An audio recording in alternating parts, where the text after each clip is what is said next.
Most first responders don't realize this, but there's something that affects every single function in your body and no one's ever told you what it was. It's not training, it's not nutrition, and it's not even your nervous system. It's the way your body interprets light. And I'm not talking about whether a room is dark or bright, because light isn't just something you see, it's something your body responds to. And for first responders, light exposure may be one of the most disruptive forces affecting our long-term health. Today I want to explain why LED lights affect our circadian rhythm, how they impact our mitochondria, why sunlight matters more than you think, and introduce a concept that I created called light hygiene. See, coming up, we think that light only is something we use to see better, but biologically, light is information. Every cell in our body responds to light, especially the cells that make energy. Those cells are called the mitochondria. Your mitochondria don't just make ATP or energy, they read environmental signals. And one of the strongest signals they respond to is light. Sunlight tells our body what time it is. It regulates our circadian rhythm. It influences hormone production, sleep timing, energy output, and cellular repair.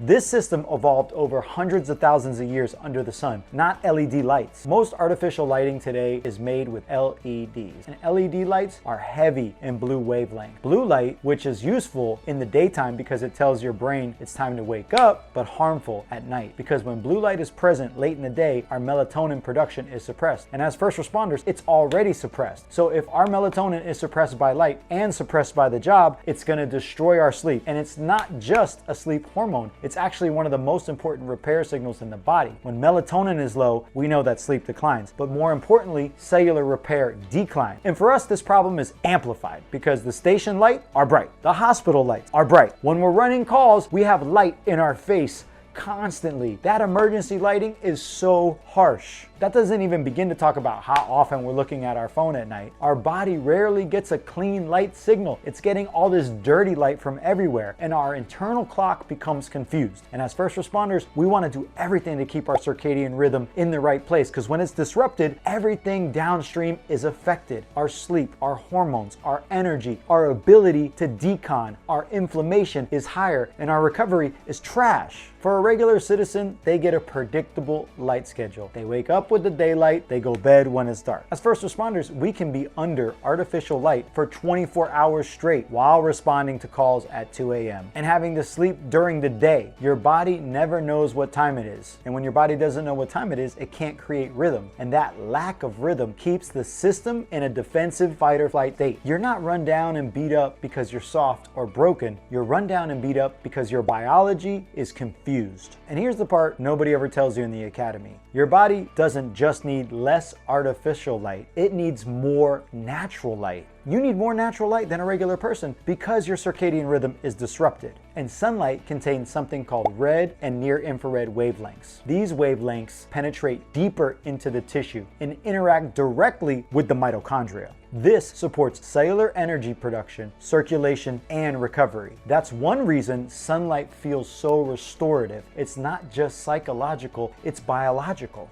Getting morning sunlight anchors your circadian rhythm and your internal clock. Evening sunlight helps signal the transition towards rest. When first responders miss these signals because they're either sleeping during the day or constantly running calls, our energy production suffers. And this is why you're exhausted even after you sleep, because your mitochondria are not functioning correctly. This is why I teach every single first responder I work with something that I've dubbed light hygiene. Just like sleep hygiene or nutrition hygiene, light hygiene is how you intentionally manage your light exposure to support your biology, especially as a first responder. And something you need to understand is this is not about perfectionism. This is about direction. Morning sunlight whenever possible. That means on shift, off shift, I don't care, whenever possible. Also, reducing artificial light at night, shutting the stuff off, dimming the lights before bed, using darkness intentionally, using darkness to help you get tired, using the sun to help you wake up, getting out of artificial light as much as possible, getting into natural light as much as possible. These are biological requirements. As a first responder with a disrupted circadian rhythm, you made a deal with yourself to get more sunlight so that your circadian rhythm can be supported even when you're running calls throughout the night. This doesn't mean you go outside and you sunbathe all day. It means you support your body between the demands of the job. Even 5 to 10 minutes of morning sunlight helps. clean the truck, check your gear, get sunlight. Those should be the first 3 things you do every single day. Then at night, you need to reduce light exposure. So pick a time. Creating a darker environment will improve your sleep. At 10 p.m., cut off all the lights. And these small improvements to your light hygiene have massive benefits downstream. We're not just talking about better sleep. We're talking about better nervous system function. We're talking about improved hormone function. We're talking about energy, recovery, the connection that you have with others, especially your close relationships like your wife. The more light you get, the better you're gonna feel.